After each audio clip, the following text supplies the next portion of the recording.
My brothers and sisters, thank you for joining me on this blessed day.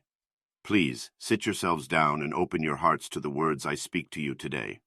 I'm here to talk about a subject that has wrought the hearts of many children of God, a subject which instills fear and anxiety in many couples, young and old, whether they've been a victim of it or feel its shadow looming over them, ready to strike. I'm talking, of course, about infidelity, about cheating. In this world, there is much beauty to witness in the joining of two souls in a loving companionship. Love in this regard is like an invigorating potion that fills you with life and energy, especially if you're new to this kind of love. However, this love is built on trust, on honesty, and on communication. Rip away any of these, and that foundation will crumble away to dust.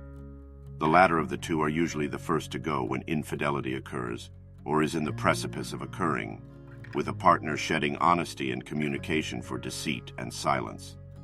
Said partner will find themselves lying or making excuses to try and hide or even justify their actions, spitting venom in the face of the other that never would have occurred if the pillar of honesty was intact.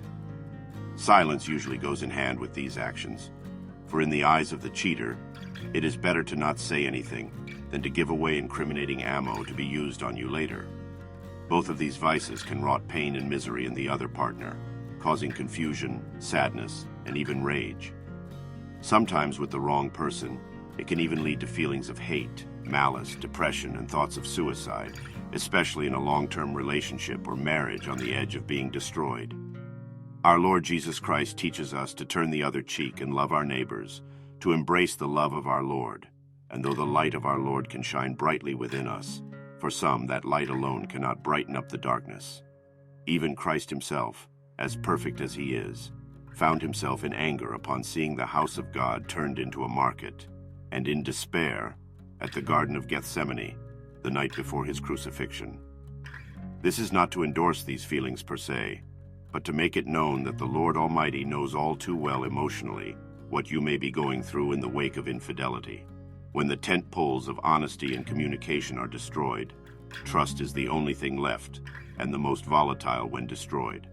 I tell you this, the revelation of infidelity can be one of the single most devastating blows a person can endure.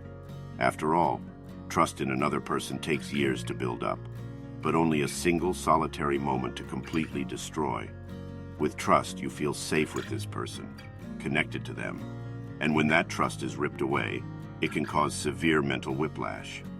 Many people who suffer a betrayal can even develop a form of PTSD if it is severe enough, called post-infidelity stress disorder, where the afflicted person will suffer extreme bouts of fear and anxiety, flashbacks to the betrayal, and even nightmares.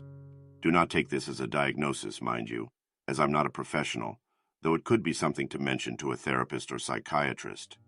So what are you to do if you find yourself in the wake of infidelity? What's the point, you may be asking? There are two paths forward when infidelity occurs: mending the damage and rebuilding your foundation, or moving on to brighter pastures. While many people do believe that cheating is the absolute end for all relationships, it's not always the case. It is possible to move past this and strengthen your relationship, but it takes time and effort. Smashing a plate and simply saying that you're sorry and walking away does not fix the plate. You have to crouch down and pick up the pieces in order to fix it. Communicate your needs to each other and try to reach common ground on where you are now versus what you feel you need. Express your feelings and talk to a counselor if you must. While distance may be necessary in these situations, if it is prolonged, especially if the one who cheated is making this demand, it will only solidify feelings of doubt and anguish in the afflicted party.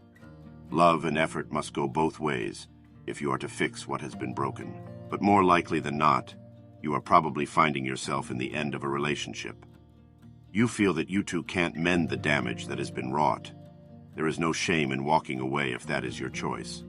Many people do, after all, but there is no denying the road walked after suffering infidelity can be a long and strenuous one.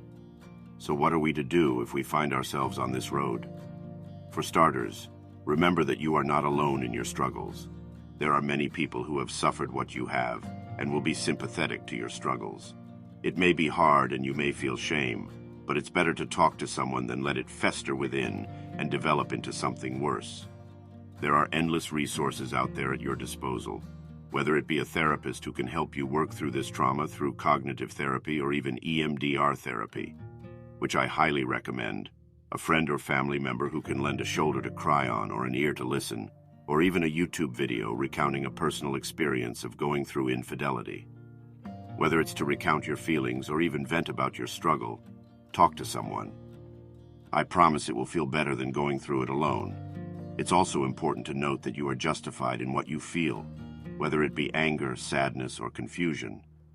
Do not ignore these feelings, but embrace them, contemplate them, meditate on them. Pushing away what you feel will only put you more at risk for developing worse symptoms of mental illness, like depression and thoughts of suicide. It may be tempting to give in to brief pleasures, such as smoking and alcohol, to treat your pain, but this will only bring you temporary gratification and numb the feelings you have, not treat them. Stay strong in your resolve to better yourself and don't numb your emotions.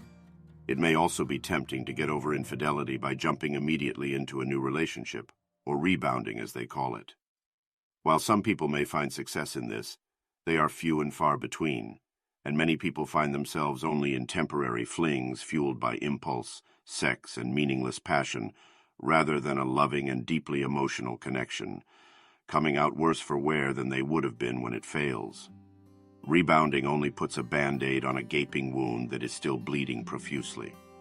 If you do not feel you're ready to move on from your most recent relationship, do not jump into a new one. Instead, focus on yourself, your goals, your circle of people, and use every day as a chance to improve yourself. You can exercise, adopt new hobbies, eat healthier, and meditate.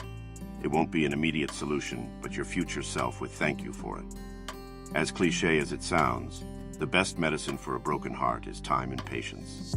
It can be a long and arduous process, but I promise you, the time you have now will strengthen you into a better person than you ever were.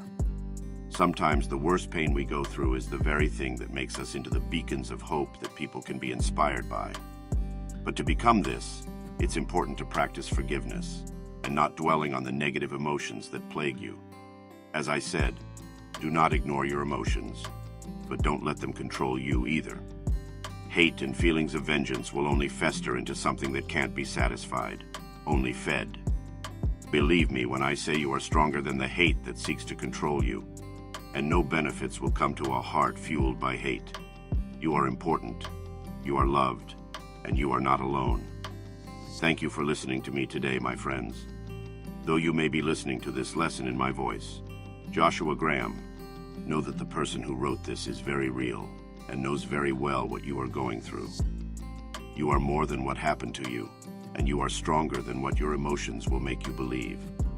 If you can overcome this, you can overcome anything, believe me. Thank you, and until we meet again, God be with you.